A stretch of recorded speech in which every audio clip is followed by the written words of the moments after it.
हम लोग प्रतिष्ठित स्कूल में रिकार्डो को पढ़ रहे थे, जिसमें हम लोगों ने रिकार्डो के अनेक विचार देखे और ख़ास करके हम लोग मूल्य के संबंध में रिकार्डो की क्या अवधारणा है उसको पढ़ा। और उसमें हमने आलोचना में ये देखा कि उन्होंने समय तत्वों की व्याख्या नहीं की। हमने बड़े विस्तार से मार्शल ने समय तत्वों का क्या प्रभाव पड़ता है मूल्य के निर्धारण में, उसको पिछली कक्षा में देखा। अब जहाँ तक रिकार्डो के अगले विचार की बात है,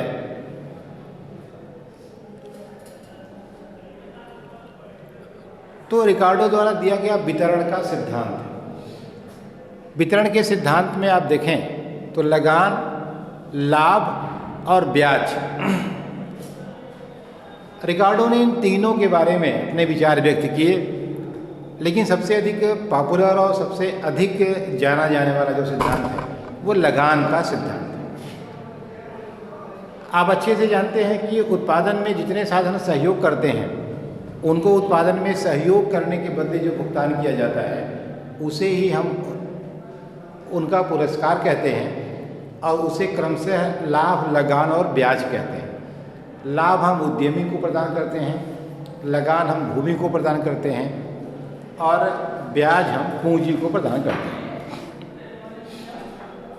लगान सिद्धांत के संदर्भ में रिकार्डो ने बड़े विस्तार से चर्चा की और एक तरह से आप देखें तो लाभ, लगान और मजदूरी को अगर हम एक साथ देखें तो तीनों के संदर्भ में रिकार्डो ने पूरे आर्थिक विकास के क्रम की व्याख्या कर दी। आप अलग से भी देखें कि जब आर्थिक विकास होता है, आर्थिक विकास का मतलब सभी आर्थिक क्रियाकलापों में तेजी से विस्तार। हम बहुत गहराई से नहीं जाते हैं कि आर्थिक विकास किसे कहते हैं। आर्थिक विकास का मतलब सभी आर्थिक क्रियाकलापों का तेजी से विस्तार, खूब उत्पादन भी बढ़ रहा हो, रोजगार भी बढ़ रहा हो, आय भी बढ़ रही हो, संसाधन भी बढ़ रहे हो, मतलब सब कुछ तेजी से बढ़ रहा हो, तो इसका मतलब है कि आर्थिक विकास हो रहा है। तो इस आर्थिक विकास के क्रम में जब हम देखते हैं तो अगर हम पहले लाभ को देखें तो जब आर्थिक विकास होता है तेजी से तो बहुत नए नए विनियोजक आते हैं और बहुत नए नए विनियोजकों के आने से उनमें आपस में प्रतिस्पर्धा होती है। तो रिकार्डो कहता है कि लाभ धीरे धीरे घटेगा। लाभ क्या होगा? घटेगा। लेकिन लगान क्या होगा? वो कहता है कि जैसे जैसे विकास होता है, जैसे जैसे जनसंख्या बढ़ती है, जैसे जैसे ज़रूरतें बढ़ती हैं, तो नई भूमियों पर भी खेती होने लगती है। नई भूमियों का मतलब रिकार्डो ने लगान सिद्धांत में बड़े विस्तार से बताया कि लगान सीमांत और अधिसीमांत भूमियों के उपज का अंतर होता है और लगान प्रकृति की मौलिक और अविनाशी शक्ति के प्रयोग के बदले दिया जाता है। और ये भी मान लिया गया कि हम उत्पादन पहले खराब भूमि पर करते हैं, सीमांत भूमि को कोई लगान प्राप्त नहीं होता है। इन सारी बातों के साथ उसने लगान के सिद्धांत की व्याख्या की और ये बताया कि लगान दो तरह से प्राप्त होता है। एक को हम विस्तृत खेती और लगान कहते हैं, दूसरे को गहन खेती और लगान कहते हैं। विस्तृत खेती का मतलब है कि जनसंख्या बढ़ती है तो खाद्यान्न की आवश्यकता बढ़ती है, तो हम एरिया ऑफ कल्टीवेशन बढ़ा देते हैं, अर्थात जिस भूमि का प्रयोग नहीं कर रहे थे उसको भी प्रयोग में शामिल कर लेते हैं। तो जब हम नई भूमि, और किसको नहीं प्रयोग कर रहे होते हैं? जो भूमि खराब होती है। ये भी माना जाता है कि पहले हम अच्छी भूमि का प्रयोग करते हैं, हालांकि ये भी अपने आप में एक आलोचना का विषय है, लेकिन उन्होंने मान लिया था कि हम पहले अच्छी भूमि का प्रयोग करते हैं। तो अच्छी भूमि का जब हम प्रयोग करते हैं तो इसका मतलब जो खराब भूमि है उसका प्रयोग नहीं कर रहे हैं। लेकिन जब जनसंख्या बढ़ती है, हमारी ज़रूरत बढ़ती है, तब हमारे पास एक विकल्प है कि हम अपने उन खेतों का उपयोग प्रारंभ कर दें जिस पे अभी तक उत्पादन नहीं कर रहे थे। तो अब क्या होगा कि हमारी जो सीमांत भूमि होगी वो थोड़ी खराब हो जाएगी और जो अभी तक जिस भूमि पर लगान नहीं मिल रहा था उस पर भी लगान मिलना शुरू हो जाएगा। तो विस्तृत खेती में हम उतना ही डोज साधनों का लगाते हैं लेकिन हमको उत्पादन उतना प्राप्त नहीं होता है। जैसे आपको बताएं, अगर मान लीजिए हम विस्तृत खेती को चित्र के द्वारा बताएं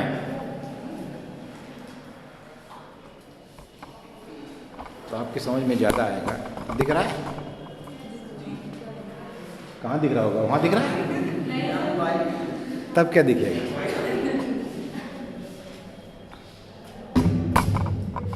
अब दिख रहा होगा ना? गलत जगह रख, इसको यहाँ से अक्ल हटा दें। अभी रहने दो, अभी काम चल जाएगा, बहुत ज़्यादा नहीं लिखना है।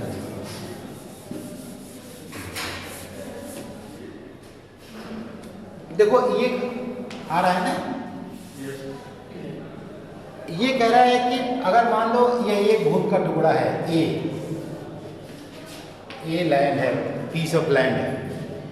यहाँ आपने निश्चित मात्रा में संसाधनों को जब लगाया, श्रम लगाया, पूंजी लगाया, अनाज बोया, खाद लगाया, बीज लगाया, पानी दिया, कुछ किया, तो कह रहा है मान लो 100 इकाई का उत्पादन होता है। ठीक है। अब जब जनसंख्या बढ़ गई तो आपने जिस भूमि का प्रयोग नहीं अभी तक आप कर रहे थे, उसका आप क्या कर रहे हैं? प्रयोग करने लगे। अब उतना ही संसाधन आपने बी भूमि पर लगाया जितना ए पर लगाए थे, लेकिन उपज क्या हो गई? 80 हो गई, क्योंकि उसकी उत्पादन क्षमता कम है। तो अब इसको, इस वाली जमीन को कहेंगे अधिसीमांत जमीन, इसको कहेंगे सीमांत जमीन, और दोनों के अंतर को क्या कहेंगे? लगान, रेंट, फीस मिलेगा। इसी तरह जनसंख्या और बढ़ जाएगी तो जो और घटिया जमीन है नीचे, अभी तक इसको रेंट नहीं मिल रहा था, अब जब तीसरी जमीन सी आ जाएगी तब उत्पादन 60 होगा, अब इसको भी 20 के बराबर रेंट मिल जाएगा, और इसको कितना हो जाएगा? 40 का रेंट हो जाएगा। बात समझ आई? तो जब हम एरिया का विस्तार करते हैं तो इसे आप हम एक्सटेंसिव फार्मिंग कहते हैं, विस्तृत खेती। इसके ठीक अपोजिट मान लो स्कोप ही नहीं है, मेरे पास जमीन ही नहीं है और जनसंख्या बढ़ रही है, तब क्या करोगे?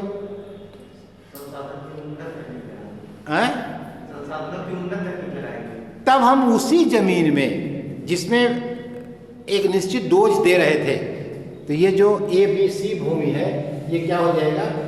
भूमि एक ही रहेगी, डोज ABC हो जाएगा। डोज का मतलब उतना ही खाद भी जितना हम पहले लगाए थे उतने फिर दोबारा लगा देंगे उसमें। तो अब दूसरे डोज में उपज क्या होगी? पहले से कम मिलेगी, क्योंकि उसकी एक सीमा है ना। ऐसा नहीं कि आप उसमें सामान डालते जाओ, उत्पादन बढ़ाते जाओ। अगर ऐसा होता तो घर में ऊपर एक गमला रख लेते छत पर और उसी में मनमानी गेहूं चावल डाल करके पैदा करते रहते खाने भर का। ऐसा तो नहीं हो सकता ना, उसकी लिमिटेशन है। तो ऐसा इसी तरह से हम गहन खेती करते हैं, केवल डोज बढ़ा करके सीमांत डोज और अधिसीमांत डोज के अंतर को निकाल करके लगान ज्ञात करते हैं। ठीक है। तो लेकिन बाद में इस लगान सिद्धांत की बहुत आलोचना हुई और ये कहा गया कि इस लगान सिद्धांत की जो मान्यताएं हैं, जैसे पहली मान्यता तो यही थी कि सबसे पहले अच्छी भूमि का प्रयोग होता है।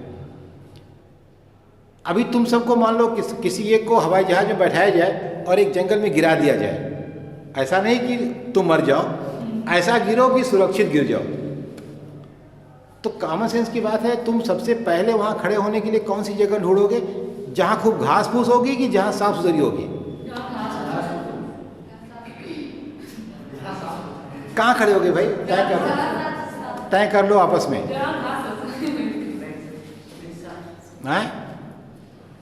जाहिर सी बात है, कॉमन सेंस की बात है कि जहाँ साफ सुथरा होगा, थोड़ा सोचोगे कि यहाँ कुछ काटे वटेगा नहीं, सुरक्षित होगा, वहीं पर हम खड़े हो जाए।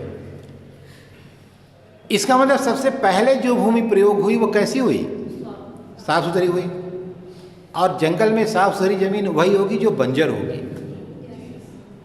जो अच्छी होगी वहां तो घास होगी ही होगी। इसका सबसे पहले कौन सी जमीन प्रयोग हुई? खराब वाली। और रिकार्डो ने क्या कहा? सबसे पहले अच्छी वाली भूमि प्रयोग होती है। तो कैरी और रोस्टर ने कहा कि भूमि के प्रयोग का क्रम जो रिकार्डो ने बताया वो साइंटिफिक नहीं है। इसके अलावा जो इसने कहा कि भूमि को लगान दिया जाता है क्योंकि वो उसकी शक्ति मौलिक और अविनाशी है। तो पहली बात तो न तो उसकी शक्ति मौलिक है न अविनाशी है। ठीक है। आप देखते हैं कि बहुत सारा खेत आपके यहाँ ऐसा था जो बहुत उपजाऊ था, आज बंजर हो गया। और बहुत सारे ऐसे खेत थे जो बंजर थे, उनको ऊसर सुधार के माध्यम से आज उपजाऊ बना लिया गया। इसका मतलब कि वो बात भी गलत हो गई। इसके अलावा जो लगान भूमि को मात्र दिया जाता है, तो ये कहा गया कि लगान भूमि को नहीं, भूमि तत्व को दिया जाता है, और भूमि तत्व सीमितता है। तो जो भी साधन सप्लाई में सीमित है वो लगान पाएगा, ये फर्क नहीं पड़ता कि वो भूमि है या नहीं है। तो इसका मतलब साधन की कुशलता और अकुशलता तय करती है कि लगान मिलेगा कि नहीं मिलेगा। ठीक है, तो कोई भी साधन, इवन मजदूर भी लगान पा सकता है, कोई भी साधन लगान पा सकता है जिसकी सप्लाई कैसी हो, सीमित। तो आपने लगान का आधुनिक सिद्धांत जो पढ़ा है उसका यही है कि लगान भूमि को नहीं बल्कि भूमि तत्व को दिया जाता है, और साधन विशिष्ट होता है और आंशिक विशिष्ट होता है और अविशिष्ट होता है। इसको भी यही समझ लीजिए कि अगर साधन पूर्णतया विशिष्ट है, ये देखो ये मान तुम्हारी मान है, पूर्णतया विशिष्ट होने का मतलब क्या है कि उसकी सप्लाई, जैसे पहले विशिष्ट अविशिष्ट समझ लो क्या होता है। विशिष्ट का मतलब उसकी सप्लाई पूर्णतया बेलोचदार है। डॉक्टर है, यदि डॉक्टरी नहीं करेगा तो क्या करेगा? डॉक्टर अगर डॉक्टरी न करे तो क्या करेगा? तो कुछ नहीं करेगा।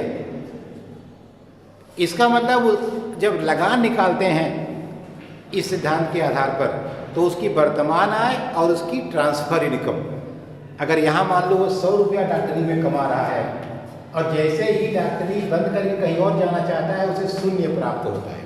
क्या प्राप्त होता है? इसका मतलब उसकी ट्रांसफर इनकम कितनी है? 0। वर्तमान आय कितनी है? 100। तो इसका मतलब उसकी जो सप्लाई होगी वो कैसी होगी?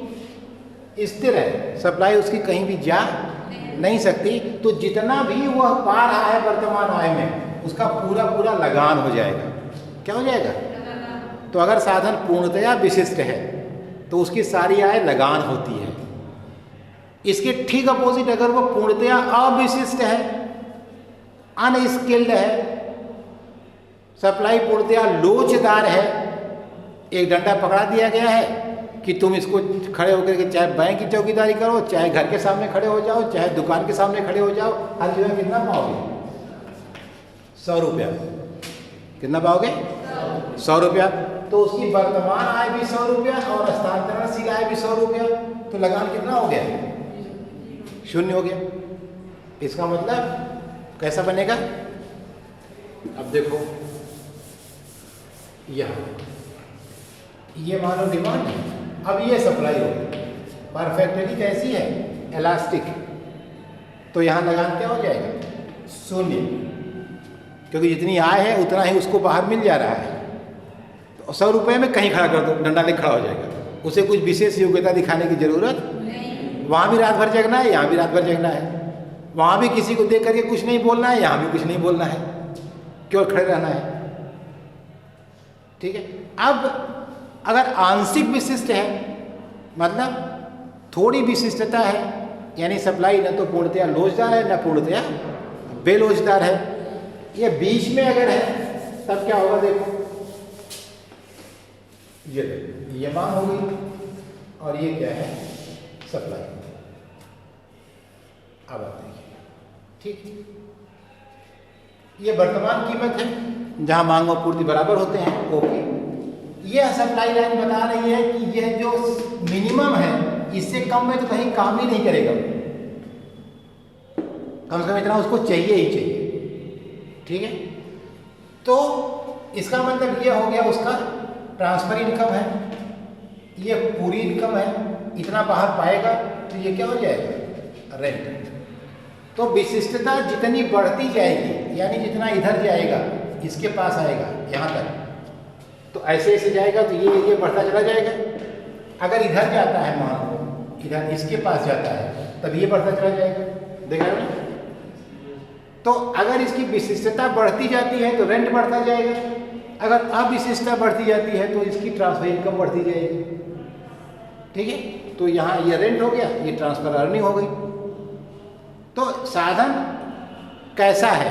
विशिष्ट है, अविशिष्ट है या आंशिक विशिष्ट है, इससे तय होता है कि लगान की मात्रा कितनी होगी। उसकी वर्तमान आय और उसकी ट्रांसफर अर्निंग के डिफरेंस से हम रेंट कैलकुलेट करते हैं, और किसी भी साधन को रेंट मिल सकता है, यह जरूरी नहीं है कि केवल भूमि को मिले। बात समझ में आई? तो ये लगान को लेकर की व्याख्या है।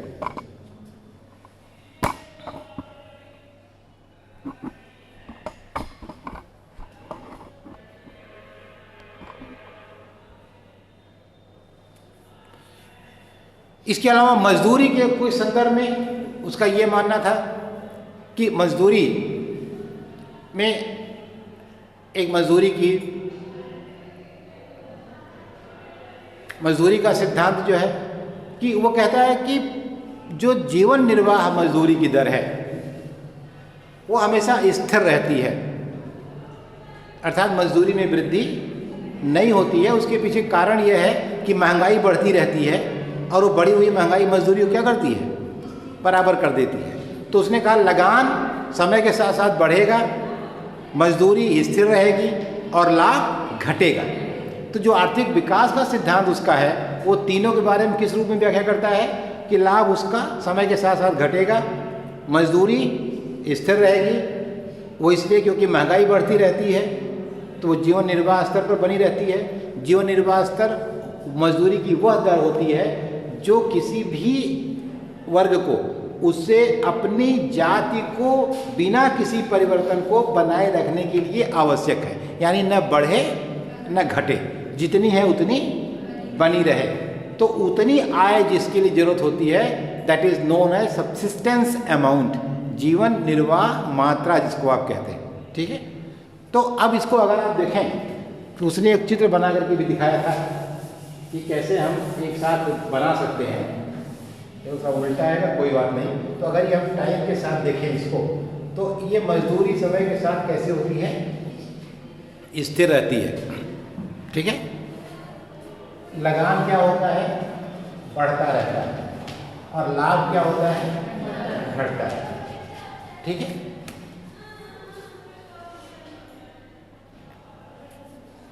इसके अलावा रिकार्डो ने अंतर्राष्ट्रीय व्यापार के सिद्धांत की व्याख्या की। आपने देखा पीछे कि एडम स्मिथ ने भी अंतर्राष्ट्रीय व्यापार के सिद्धांत की व्याख्या की। उन्होंने कहा कि दो देशों की उत्पादन लागतों में निरपेक्ष अंतर के कारण अंतर्राष्ट्रीय व्यापार होता है। दो देशों में अलग अलग उत्पादन लागत होती है साफ साफ, और इसलिए जो देश जिस वस्तु के उत्पादन में कुशल है उसका उत्पादन करे और बाकी आयात कर ले। इसी सिद्धांत को आगे रिकार्डो ने बढ़ाया। उसने कहा यह तो ठीक है कि जिसमें निरपेक्ष लाभ प्राप्त हो, अगर किसी देश को किसी में निरपेक्ष लाभ नहीं प्राप्त है तब क्या होगा। तब उसने कहा कि जिसमें उसको तुलनात्मक लाभ प्राप्त होगा। जैसे तुमको एक उदाहरण बताएं, मान लो भारत है, नेपाल है। भारत गेहूं और चीनी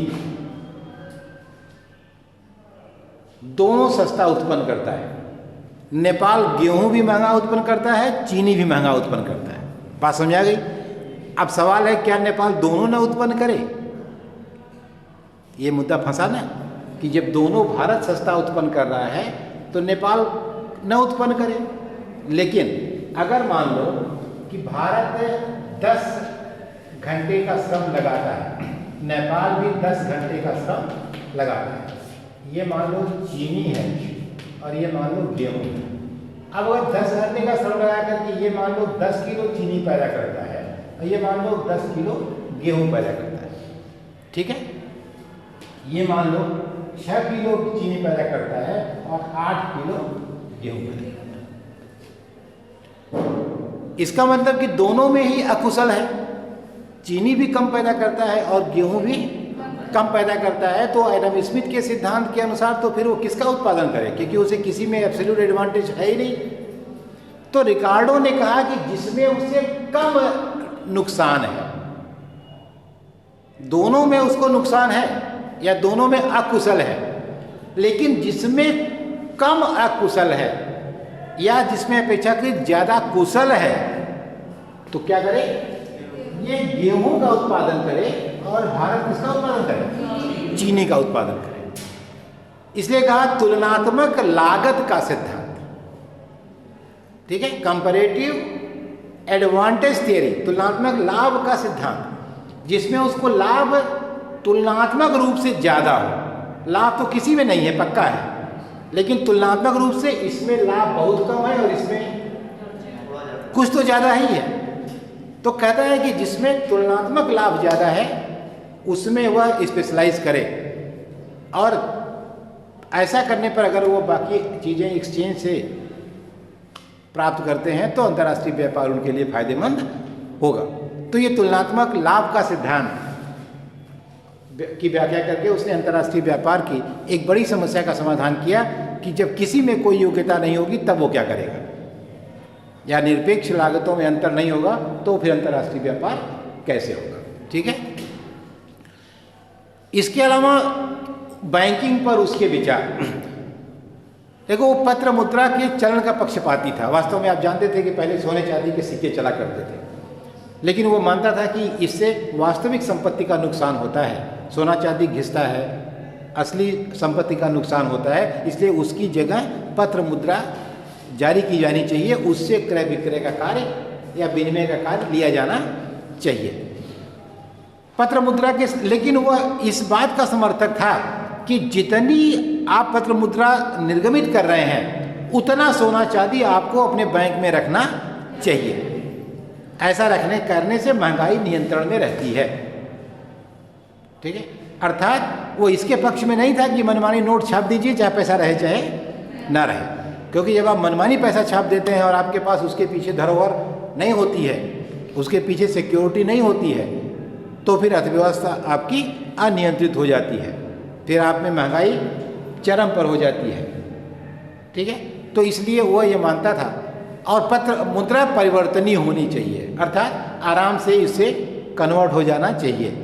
ठीक है। करारोपण संबंधी विचार, तो उसने कहा लगान पर कर, वेतन लगान, क्योंकि मानता था कि भूमि को जो लगान प्राप्त होता है वास्तव में उसको टैक्स किया जाना चाहिए, लेकिन जो वेतन भोगियों को आय प्राप्त होती है उस पर कर नहीं लगाया जाना चाहिए। और करारोपण आय पर होना चाहिए, अर्थात डायरेक्ट टैक्स के पक्ष में था। ऐसा नहीं कि अप्रत्यक्ष कर लगा दिया जाए, वस्तुओं का दाम बढ़ा दिया जाए। सेल टैक्स की बात नहीं करता था, किसकी बात करता था? इनकम टैक्स लगाया जाए। सेल टैक्स के पक्ष में या तो नहीं था या उसने उसकी चर्चा नहीं की। और लाभ पर कर, अब देखो आर्थिक व्यवस्था की जिसने उसने बात की उसमें उसने 3 वर्गों की बात कही। भूस्वामी होता है, किसान होता है और मजदूर वर्ग होता है। भूस्वामी होता है जो भूमि का मालिक है, जो उस भूमि को खेती योग्य बनाता है। भूस्वामी का मतलब क्या? ऐसा नहीं कि वो कुछ नहीं करता, केवल लगान लेता है। भूमि को खेती के योग्य बनाता है, उसकी मेड़बंदी करता है, उसमें सिंचाई की सुविधा करता है, उसे उपजाऊ बनाता है, उसमें खाद बीज की व्यवस्था करता है। अब इसमें जो खेती करता है वो किसान है, जो उस खेत को अच्छा समझकर लेता है। भाई क्यों कोई भी किसान खेत क्यों लेता है? ये समझ रहा है ना, जैसे 2 खेत हैं, मान लीजिए आपने कहा हम यही लेंगे। क्यों आपने ऐसा कहा भाई यही लेंगे? इसका मतलब आप जानते हैं कि यहाँ उपजाऊ ज़्यादा है, यहाँ उपजाऊ कम है। तो इसका मतलब कि अब आप जब उपजाऊपन देखकर खेत ले रहे हैं तो वो कहेगा ही कि ये वाला लोगे तो 20 रुपये महीना और ये वाला लोगे तो 15 रुपये महीना। इसका मतलब जो अनुबंध तय होगा, लगान होगा, कुल लगान, ठेके का लगान, शुद्ध लगान, बहुत सारा लगान आपने पढ़ा है। तो क्या है? जो ठेके का लगान होता है वह उपज पर नहीं, मांग और पूर्ति पर निर्भर करता है। आज की डेट में अगर आज आप देखें गांव में, तो अब गांव में तो कोई खेती करने वाला बचा ही नहीं। तो आज अगर आप किसी को खेती करने के लिए ज़मीन देना चाहें, एक ज़माना था कि जब आपसे कोई खेती के लिए ज़मीन लेता था तो आपको केवल खेत ले लेता था, बाकी अपना बीज लगाता था, खाद लगाता था, पानी लगाता था, और उपज का आधा हिस्सा आपको देता था, आधा हिस्सा खुद रखता था। आज गांव में क्या हो गया है? आज आप जिससे कहते हैं कि खेती कर दीजिए, वो कहता है कि हमारे पास टाइम नहीं है। फिर आप हाथ पैर जोड़ते हैं तो कहता है कि खेत भी आपका, आधा खाद भी आपका, आधा बीज भी आपका, आधा पानी भी आपका, और सब कुछ आधा आपका, और उपज होगा तो आधा हम लेंगे, आधा आप लेंगे। यही ना है आज की डेट में अधिया का क्या कॉन्सेप्ट है? हमारे गांव में तो बिल्कुल ऐसे है कि अब तुम्हारे यहाँ कैसा है मैं नहीं जानता, और वो अभी उसका ये एहसान रहता है कि अच्छा अगली बार नहीं करेंगे अगर इसे रहेगा तो। डरते भी रहते हैं कि भैया छोड़ना मत, तुम ही करना, बल्कि आधा बांटते समय 2-4 किलो तुम ज़्यादा ही ले लो। ऐसा क्यों हो गया? इसका मतलब कि डिमांड कम हो गई, खेती करने वाले कम हो गए। तो अब जो हम कॉन्ट्रैक्ट तय करते थे, पहले कहते थे कि इस पूरी फसल का हमको 1 लाख दीजिए तो आपको ज़मीन सारी दे देंगे। अब वो कहता है कि 50,000 लेंगे, उलट गई बात ना। और मुझे इसलिए हाँ करना पड़ता है क्योंकि अगर नहीं कर देंगे तो पड़ती रह जाएगा, 5 रुपया भी नहीं मिलेगा। तो भैया कुछ न मिलने से अच्छा है कितना मिल जाए, 50,000 ही मिल जाए, कोई बात नहीं। तो कहने का मतलब ये है कि भूस्वामी, किसान और मजदूर, तो किसान और भूस्वामी के बीच में ये समस्या है। और मजदूर का कोई मतलब नहीं, वो तो वह किसी तरह से अपना पैसा पा जाए। तो एक वह है जो केवल काम करता है, उससे ओनरशिप से कोई मतलब नहीं है। ओनरशिप कम या ज़्यादा अपना समझने वाली बात केवल जमीन भूस्वामी और किसान तक आती है, ठीक है। तो ये 3 तरह के लोगों को उसने बताया। इसके अलावा इसे आर्थिक विकास के सिद्धांत का जनक माना जाता है, वितरण के सिद्धांत का जनक माना जाता है, क्योंकि इसने लाभ लगान और ब्याज की बात कही। आर्थिक विकास में इसने पूरे डिटेल में बताया कि कब लाभ बढ़ेगा, कब लगान बढ़ेगा और कब मजदूरी का क्या होगा। समाजवाद का जनक, उद्योग जगत का समर्थक, स्मिथ का अनुयायी, शुद्ध विज्ञान का समर्थक और निगमन का जनक। मैंने आपसे बताया कि इसने पहली बार मान लिया कह करके एडम स्मिथ की सारी बातों को सिद्ध किया। गणित में कैसे लिखते हो? मान लिया पाई बराबर 22/7 है। मान लिया का मतलब वो मान लिया गया है। इसका मतलब हम उससे मान करके अब कोई चीज़ सही निकालेंगे। हर सवाल मान लिया कैसे आप शुरू करते हैं, चक्रवृद्धि ब्याज निकालते हैं, मान लिया मूलधन कितना है, इतना है, और बाद में उत्तर निकालते हो सही आ जाता है। तो इसने निगमन पद्धति को विकसित किया। और सबसे बड़ी बात है कि 1819 में यह ब्रिटिश पार्लियामेंट का सांसद बना, ठीक है। और निश्चित रूप से इकोनॉमिक्स का आदमी था, तो इकोनॉमिक्स के ही किसी मुद्दे पर इसको मंत्री बनाया गया होगा या इसे सलाह लिया जाता रहा होगा। तो कुल मिलाकर के ये है रिकार्डो की ने क्या क्या कंट्रीब्यूट किया, उसके बारे में विस्तार से व्याख्या है। अच्छे से अपनी किताब से पढ़ करके, इतने से भी जितना तुमने पढ़ लिया इतने से तुम्हारा काम चल जाएगा। तुम लिख सकते हो, लेकिन अपनी व्यवस्थित कॉपी में तुम नोट्स बना सकते हो। किताब से अपने पढ़ करके समझ में तुमको आ जाएगा। इसके बाद नेक्स्ट हम लोग कल पढ़ेंगे। ठीक, जो आपने 2 शब्द लिखा था, समाजवाद का जनक और उद्योग का जनक। उद्योग जगत का समर्थक। देखो, जब पूंजीवाद की कोई बात करेगा तो उद्योग की बात करेगा, सीधी सी बात है। और समाजवाद का इसलिए जनक माना जाता है क्योंकि इसने ईमानदारी से मजदूर वर्ग के पक्ष में यह बात कही कि इनको केवल जीवन निर्वाह ही मिल पाता है, जबकि इनको मजदूरी की दर बढ़नी चाहिए। यानी जो बंटवारा है, ईमानदारी से मजदूरों के पक्ष में जाना चाहिए। और उद्योग जगत की बात इसलिए क्योंकि उद्योग, जब आप पूंजीवाद की बात करेंगे तो उद्योग जगत की बात आप करेंगे ही करेंगे, ठीक है।